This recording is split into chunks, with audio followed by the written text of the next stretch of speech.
Encore méconnu du grand public, le Li-Fi, l'Internet de la lumière, pourrait pourtant révolutionner notre quotidien. Comment marche-t-il et quel est son potentiel pour les acteurs du tourisme et de la culture? Nous nous sommes rendus au musée de la carte à jouer et à la galerie de l'histoire de la ville d'Issy-les-Moulineaux. Le musée français de la carte à jouer, qui accueille aussi la galerie d'histoire de la ville d'Issy-les-Moulineaux, est l'un des rares à expérimenter ce Wi-Fi de la lumière. Au début de l'année, 10 points ont été installés lors d'une exposition sur la scène et les impressionnistes, afin de proposer un autre support que des audioguides. Alors, on a un véritable problème, une contrainte dans ce musée. C'est une sorte de grande cage de Faraday, puisque nos plafonds sont constitués de résilles métalliques qui empêchent l'installation d'un Wi-Fi de manière assez simple et sans avoir un rayonnement trop important. Donc, il nous fallait trouver une solution technique qui puisse faire passer une information donc par onde, mais de manière différente que le Wi-Fi. Donc ça, c'est le premier point, la contrainte. Mais après, il y avait une envie aussi, c'était de faire une information qui était ciblée. On ne voulait pas d'une information qui soit totalement généralisée, et donc qui ne permette pas finalement d'apporter un vrai regard nouveau, une vraie augmentation de visites comme on le souhaitait.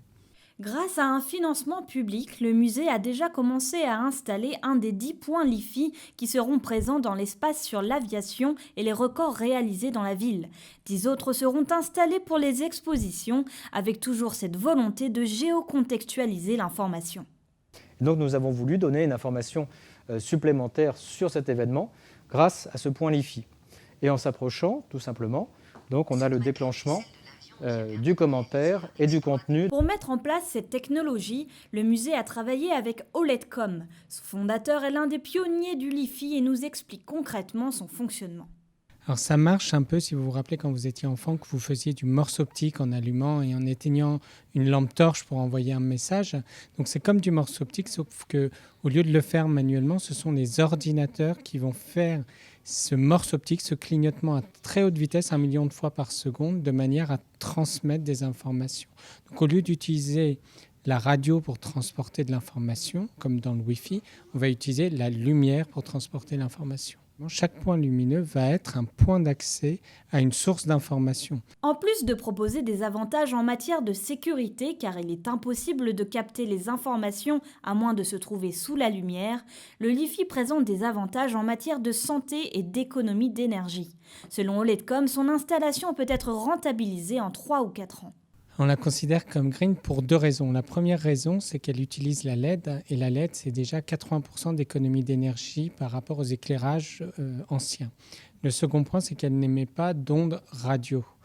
Donc elle est green dans le sens où il n'y a pas de doute ou de risque sur la santé. Aujourd'hui, vous avez à peu près 14 milliards d'ampoules de points lumineux sur la planète, et il y a un taux de changement. Donc les éclairages anciens sont supprimés petit à petit et remplacés par de la LED. Donc nous, ce qu'on dit, c'est au lieu de mettre simplement de la LED, mettez de la LED Li-Fi parce que vous allez vraiment pouvoir apporter des services supplémentaires pour un coût supplémentaire qui reste marginal. Si le public semble bien accueillir cette technologie, des freins techniques persistent. OLEDCom est en discussion avec des constructeurs de smartphones pour un déploiement plus large. Comme la technologie Wi-Fi à l'époque, vous vous rappelez, on avait des clés Wi-Fi, après on a eu les clés 3G, 4G. Le Li-Fi suit la même route, c'est-à-dire qu'aujourd'hui on a des clés Li-Fi qu'on met sur les mobiles et dès que la technologie sera intégrée par un fabricant de téléphones portables, là on pourra commencer à toucher tout le monde avec cette technologie. Le Li-Fi représente donc un grand potentiel pour les acteurs du tourisme et de la culture.